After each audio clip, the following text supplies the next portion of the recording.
What's up guys, Brad here, and in this video, I'm gonna go over all the audio and picture quality settings on the PS5 so you can get the best picture and sound from the PS5 on your display. Sound good? Let's go. Before we get started, I want to give a shout out and a big thank you to my friend Danny, who was awesome enough to lend me his console over the weekend while he went out of town. Now without him guys, this video and the following PS5 videos would not be possible. So Danny, thank you so much for being awesome, and I really appreciate it. Also, if you're new to the channel, I post home theater and gaming related content every single week. So if you haven't done so yet, please consider subscribing. Also, please check the description for some Amazon affiliate links, as by using those, I get a small commission, and this helps support the channel for free at no cost to you. So with all that said, let's go ahead and dive in and look at the settings for the PS5. Alright, so here we are in the PS5's main screen, and to get us set up, we're going to go ahead and scroll up here to settings and select that little gear icon, and then we're going to scroll down and we're really going to focus on sound and screen and video. Those are going to be the main two that we're going to set up here.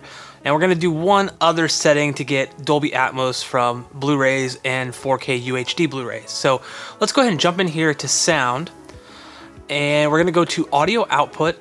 And our audio output device is HDMI device TV. Now we come down here to HDMI device type, and what we want to select here is, depending on what you have, you want to select the proper thing. So I'm connected to an AV amplifier. If you have a sound bar, you do the same thing. Now for AV amplifier, you're going to have some additional options that get unlocked when you select that. So we're going to come down here to the number of channels, and you can select between 2, 5.1, and 7.1. I'm just going to leave it on 5.1 because I have a 5.2.2 setup, and we'll just use the Dolby Atmos up mixer. But you can also select 7.1 even if you have a 5.1 system. I just like to select 5.1 because I don't have two rear channels, and that is good to go there. So we're going to go to adjust speaker positions. Now I know I have my speakers set up pretty much exactly like this diagram here.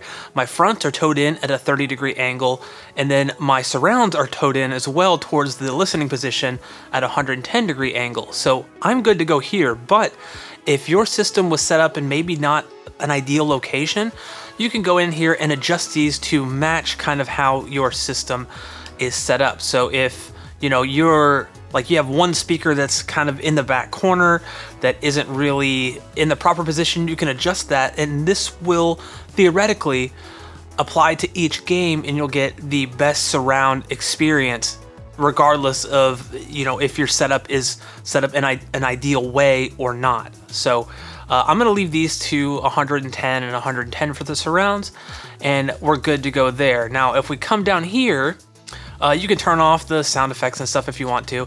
For audio format priority, this is very important. You want to leave it on linear PCM if you're using a receiver or something like that that's multi-channel, because linear PCM is going to give you the best audio quality in games.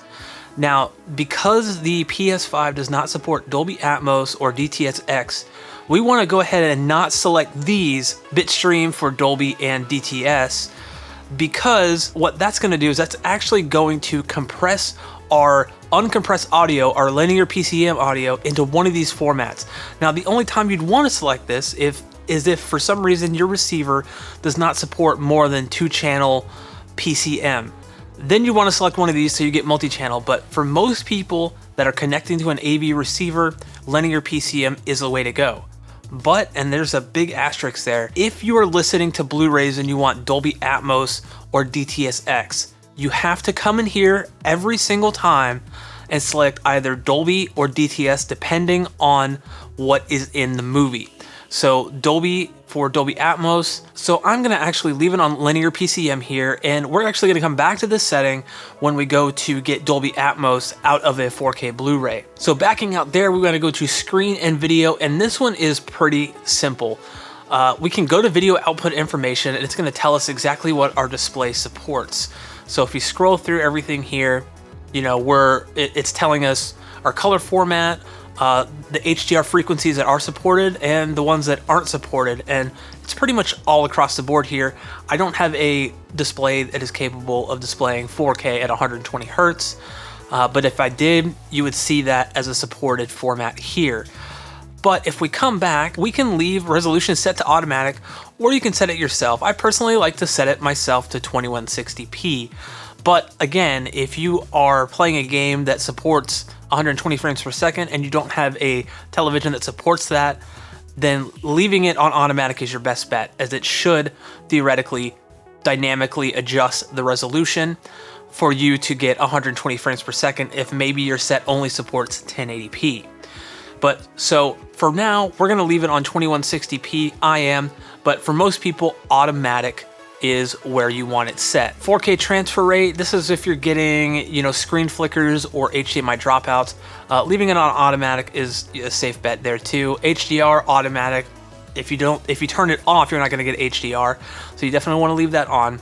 And then adjust HDR. Now, this is gonna get pretty bright and you might not be able to see it, but basically you wanna adjust these up just to the point where they become invisible, like you can't tell, and then back off one. So once you do that, you should be able to just barely see the symbol. And we're just gonna do that for each one, same. I'm gonna go all the way up, and again, you probably can't see this on your screen, but go all the way up until you can't see it at all, and then back off one. And same with the dark, I've already set it up there, so we're good to go there. Now, deep color output, just leave it on automatic, and the RGB range, automatic as well, unless you're using a computer monitor, then you wanna set that on full. And that is pretty much it for the audio and video settings in the system menu. Now let's go ahead and set up the Blu-ray sound so we get Dolby Atmos out of that, or DTS:X will apply here too. So again, if you want Dolby Atmos, select Bitstream Dolby. If you want DTS:X, you want to select Bitstream DTS. We're gonna go back and we're gonna start up our 4K Blu-ray that we have installed here. So I've started the movie and I'm noticing on my receiver, it just says multi-channel input. That means I'm just getting 5.1. I'm not getting any Atmos at all. And so what we want to do is we want to hit the option button on the controller. It's a little hamburger button. I swear that's what people call it. And then we want to go down here to the three little dots and we want to select those and go to settings. And from there, we're going to go down here to linear PCM and just select Bitstream. I'm also gonna go in here and I wanna disable noise reduction. So select that and just turn it off. And then we're gonna go into dynamic range control. I'm gonna set that off as well. We don't want any type of dynamic range control or noise reduction applied to this at all. And then as soon as we start playing the movie, I now am getting Atmos on the receiver. So that is pretty much what you have to set up in order to get Atmos or DTS:X out of your receiver. And that's it. Those are all the settings you need to adjust on the PS5 to make sure you get the best picture and sound out of it as possible.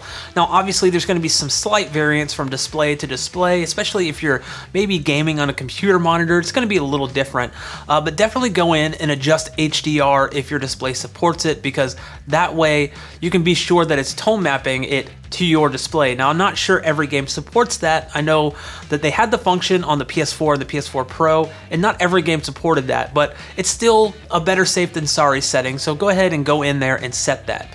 Now, in terms of audio, you really only need to worry about changing the audio output when you're watching a movie, and that's it. You can leave it on linear PCM otherwise, and it will give you the best sound quality possible out of your games. And even if you're watching Netflix or something like that, because the PS5 does not support Dolby Atmos and streaming apps or anything like that either. So you can just leave it on linear PCM in that case.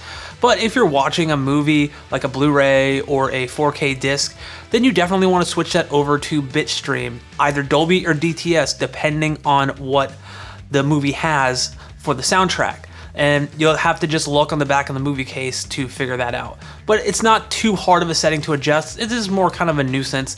And I'm really hopeful that eventually they'll come out with some type of update that allows us to simply leave it on one setting and it will dynamically adjust it depending on what we're watching. That would be very awesome. Now, if you enjoyed this video and found it helpful at all, please give it a big thumbs up. It lets me know that you appreciate this type of content. Also, if you have any questions about PS5 settings, home theater, or gaming in general, please leave a comment down below and let me know, and I'll try to get to it when I can.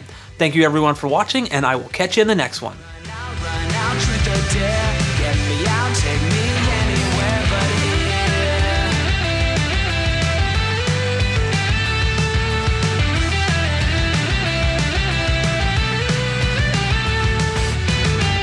One for the lonely hearts.